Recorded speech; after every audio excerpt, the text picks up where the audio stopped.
Qué lujo estar acá con ustedes. Gracias a todos los que se toman un ratito de su tiempo. Vamos a hacer a medir un poco la temperatura de la audiencia primero, como para saber cómo los encaramos después. Levanto en la mano quiénes trabajan en ciberseguridad acá. Ok. Levanten la mano, de los que no acaban de levantar la mano, quiénes sienten que saben un montón de ciberseguridad, personas no trabajan en ciberseguridad. Muy bien. Y la otra pregunta es, ¿cuántos de ustedes, los que están presentes, sienten que es muy importante la ciberseguridad? Bueno, tenemos un pequeño problema, ¿no? Tenemos algo que es muy necesario y de lo que conocemos muy poco. Entonces, un poco el objetivo de este panel es que empecemos a cerrar la brecha y a poner un poco sobre la mesa cuáles son los temas que son importantes, cuáles son relevantes para la industria, porque como recién dijeron cuando nos presentaron, esto es transversal, nos interpela a todo y quiero que sepan, para dejar un tema sobre la mesa antes de arrancar con los expertos, que la ciberseguridad no es un tema para los técnicos. Acá en la audiencia este es un evento en donde vienen muchos abogados, mucha gente de marketing, digo, el ecosistema fintech es muy amplio y la ciberseguridad también es un tema transversal que afecta a los negocios y por lo tanto esto es una invitación para los que nos están escuchando y no están trabajando en ciberseguridad y no vienen de un área técnica, de que los necesitamos. Así que bienvenidos sean, ¿no? Y con eso voy a arrancar con vos, Fabi. Fabi, probablemente trabajás en una de las entidades más grandes de la región en cantidad de usuarios y demás, con lo cual me gustaría que le compartas a la audiencia, no necesariamente sobre ustedes, sino en el panorama general, cuáles son los riesgos principales que vos crees que están dando vueltas por ahí y con una segunda pregunta no subyacente que es, ¿son distintos para la fintech que para la banca tradicional? ¿Qué tal? Buenas tardes. Muy buena pregunta. Vivimos en un mundo hiperconectado, donde el desafío no es solamente asegurar la infraestructura, sino generar confianza digital en muchos de ustedes que levantaron la mano y creen en la ciberseguridad, pero que quizás no tienen un contacto directo con ella. Yo creo que ambas industrias en alguna medida pelean en el mismo ámbito porque los riesgos son análogos a una y otra. Solo por ponerle un orden y no por dar una prioridad, creo que son todos igualmente importantes. Voy a enumerar 5, de esos 5 salen un montón de derivadas.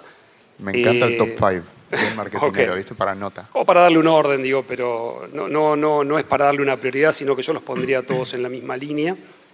E insisto, de ahí van a salir un montón de derivadas más respecto de los riesgos. El primero es el de identidades.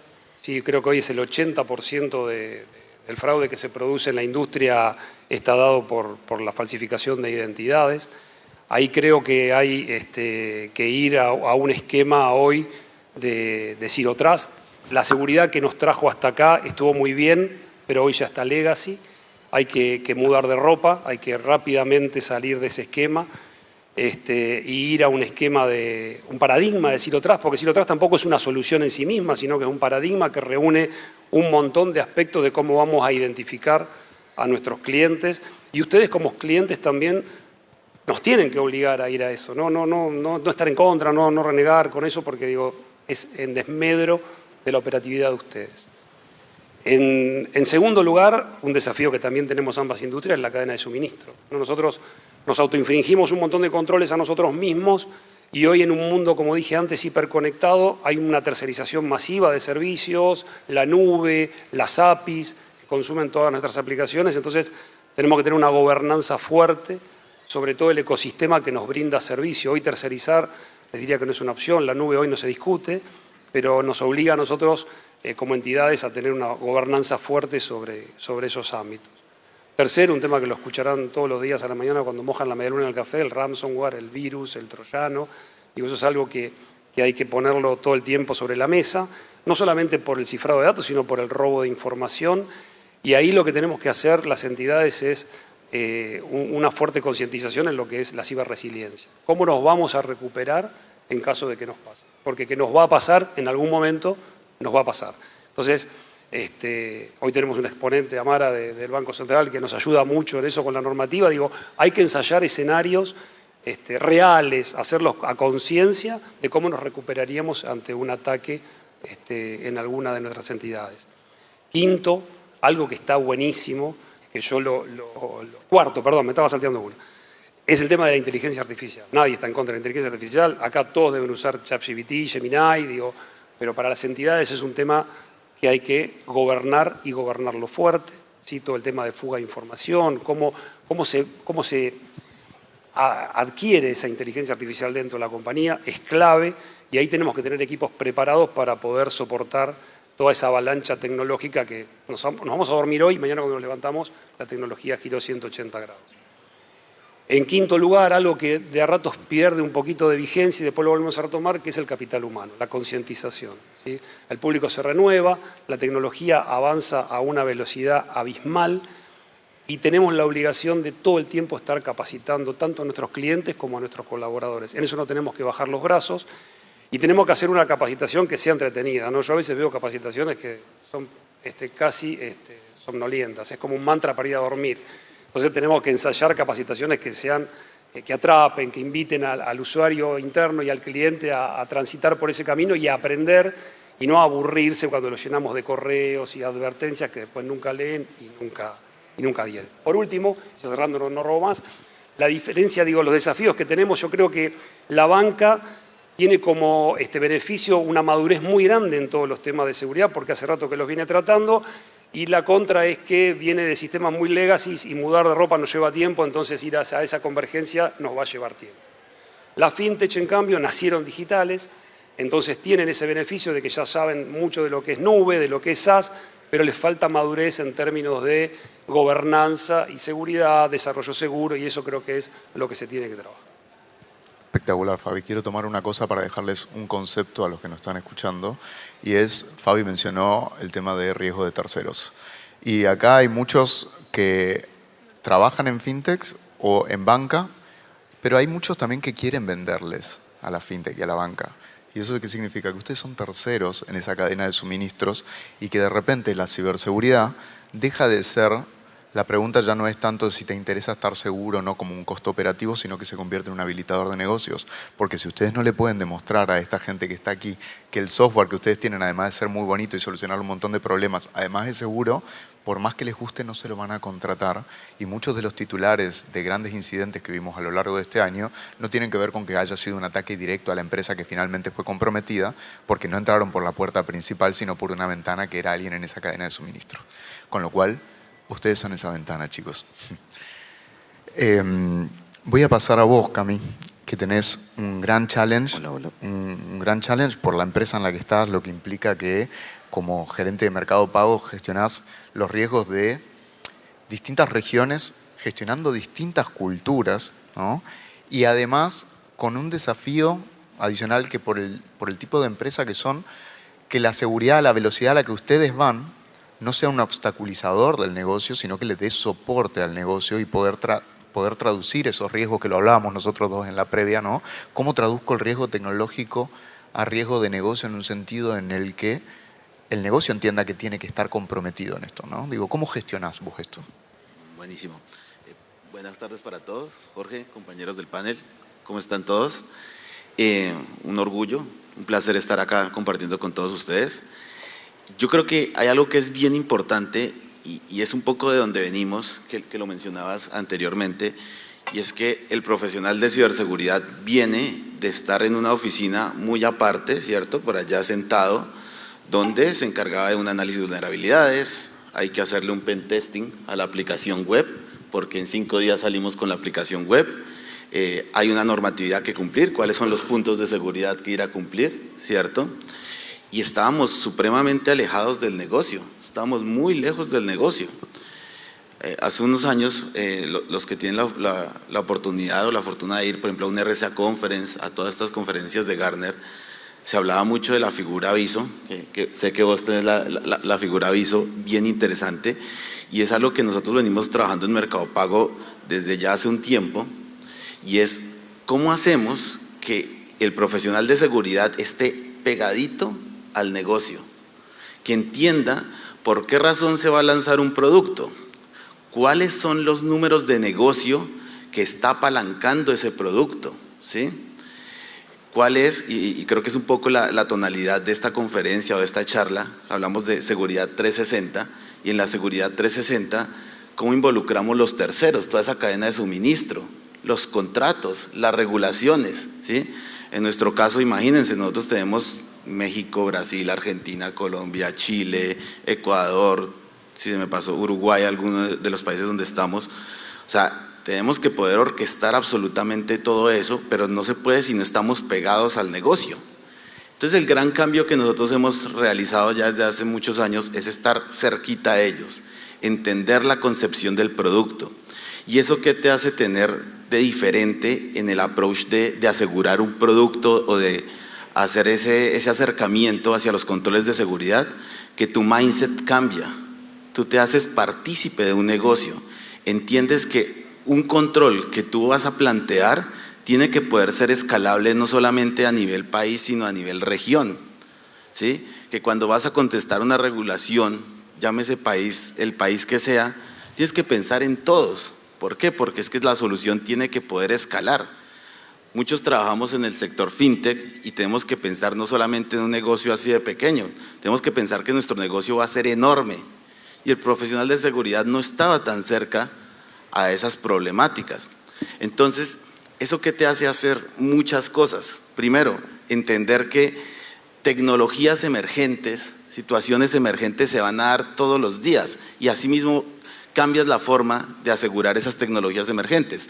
Te obligan a usarlas, ¿sí? Porque el negocio lo necesita. Es como si fuera tu vida misma la que estás cuidando. ¿Por qué? Porque fuiste partícipe de la concepción de eso, ¿sí? Y digamos que la parte cultural, más allá de llamarlo un reto, para nosotros ha sido enriquecedor porque tenemos profesionales de todas partes de la región que nos aportan sus miradas, que nos aportan, por ejemplo, dicen, mira que acá existe este tipo de ataque, en este otro existe esta otra tipología de ataque, y lo que hacen es enriquecer todos esos análisis que hacemos. Entonces podemos tener 5 personas de 5 países distintos asegurando un solo producto, y eso solamente ¿qué es? Enriquecedor para lo que nosotros pretendemos entregar, que al final del día no sé si estamos todos de acuerdo, pero lo que entrega ciberseguridad hacia los clientes, hacia los usuarios o hacia los terceros es confianza. Y creo que eso nos ha servido a nosotros de ser multicultural, multiregión, de mirar todas las regulaciones de todos los países. Yo creo que ha sido un aporte para nosotros gigantesco, y eso es como lo afrontamos, estando muy, muy cerca del negocio con esta figura que es el Business Information Security Officer, que no es un blocker, sino que es un facilitador, ¿sí? Que es el gran concepto que nosotros queremos manejar, dejar de ser como el stopper a ser el facilitador. Lujo, gracias Cami. Acá nota, comentario, como hice con Fabi también, es si nosotros hablamos de estar cerca del negocio y si hablamos de que la ciberseguridad es un desafío del negocio y no tecnológico, no podemos ir a hablar con la gente de negocios, el C-Level, el CFO, lo que sea, en idioma técnico. Tenemos que traducirlo. Y no podemos pretender tampoco, porque en general siempre escuchamos a la gente de TI o de ciberseguridad diciendo, oh, el negocio no me entiende. Por supuesto que no.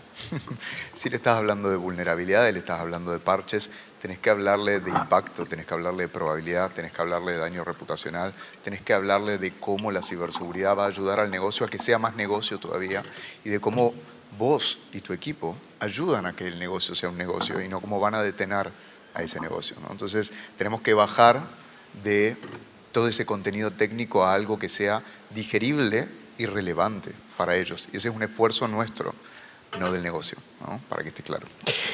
Mara, Arias, la ley. La ley y el orden.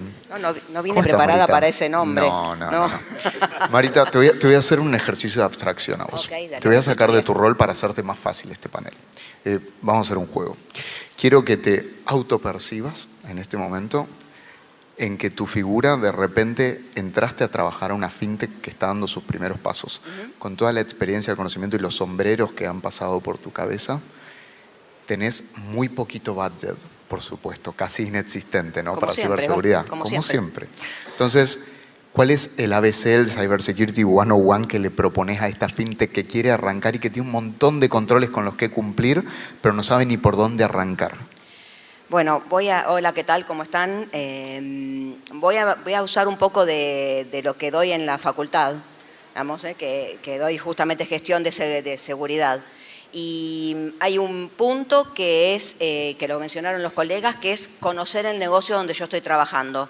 Yo no puedo ayudar a una organización a implementar ciberseguridad si no conozco qué hace el negocio donde estoy.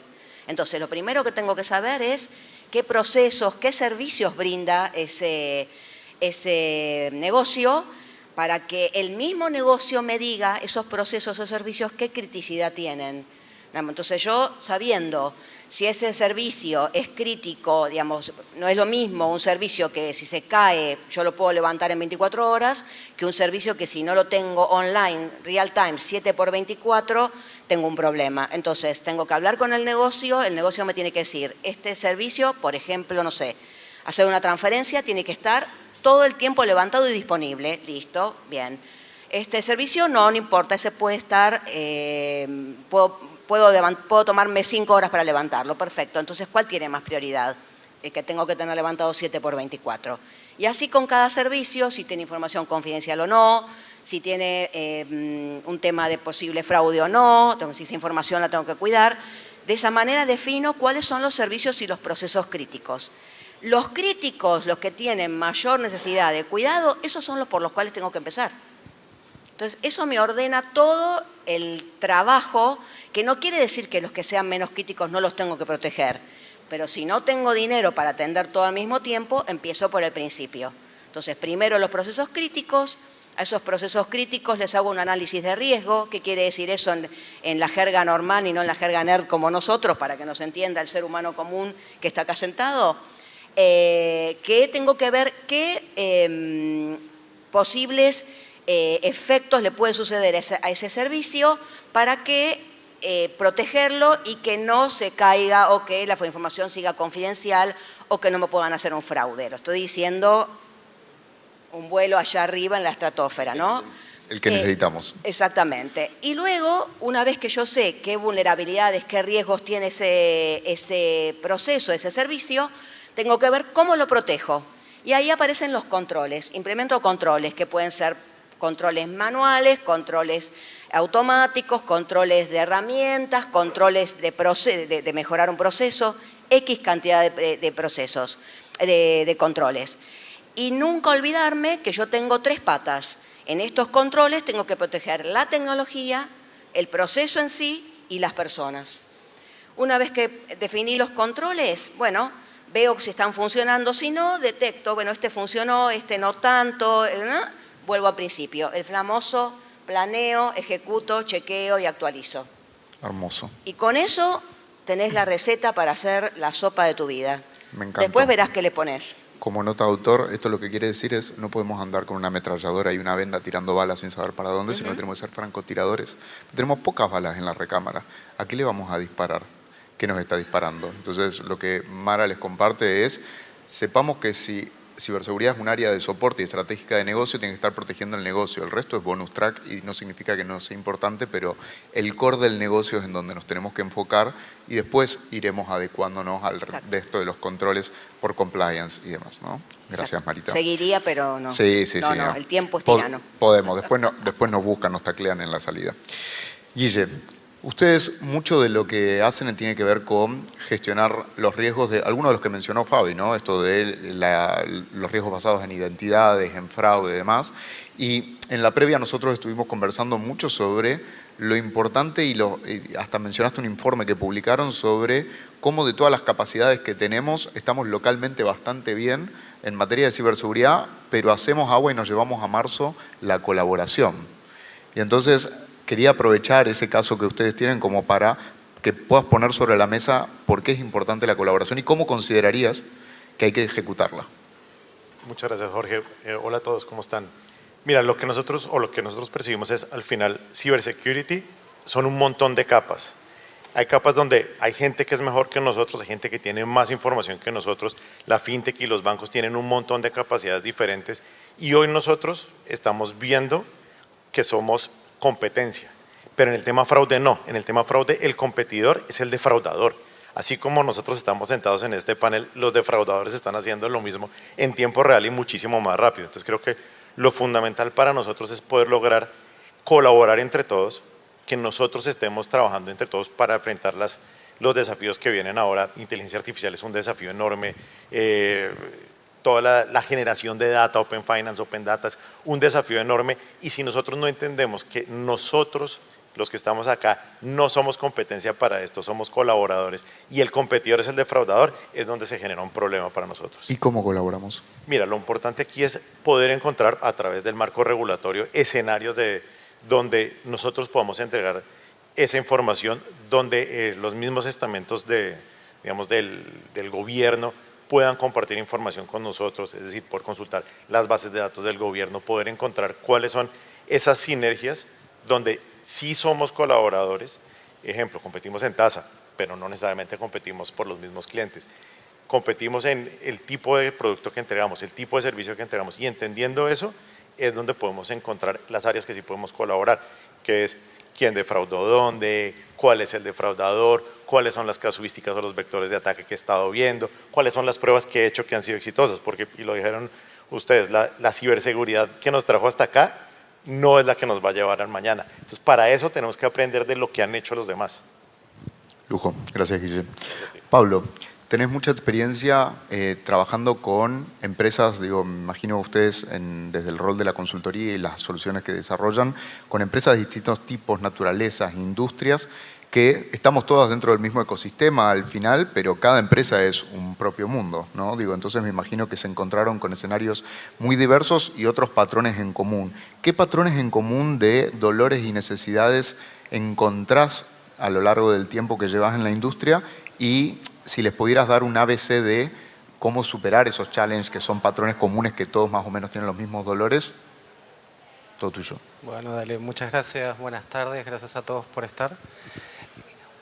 Si pudiéramos pensar en algo en común, es una triada que un poco la comentó Mara en el ejercicio que hizo imaginándose, convirtiéndose en una asesora de una fintech, ¿no?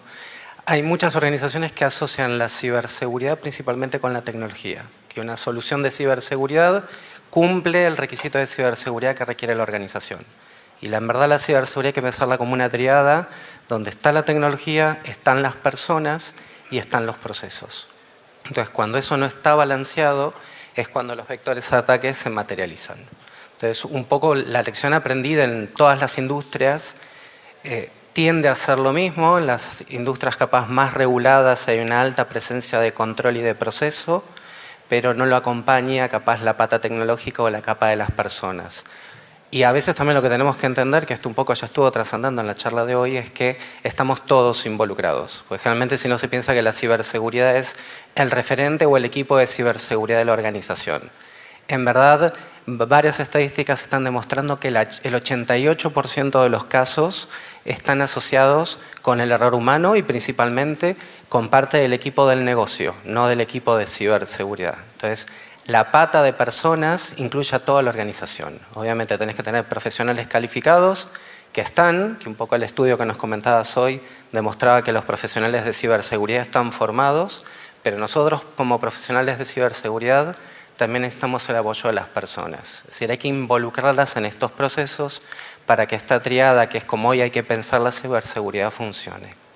Me encanta. Y voy a tomar sobre eso como para poner sobre la mesa que cuando hablamos de seguridad desde la perspectiva de las personas nos pasan dos cosas. Primero, el equipo de cyber está solo. ¿Por qué? Porque de alguna manera lo ponen en el pedestal de decir, o lo aíslan, como decía Guille también. Bueno, el equipo de cyber era ese que estaba ya medio en un laboratorio y ellos se ocupan, ¿viste? Los chicos del sistema, nadie los conoce, están en un sótano encapuchados y fin.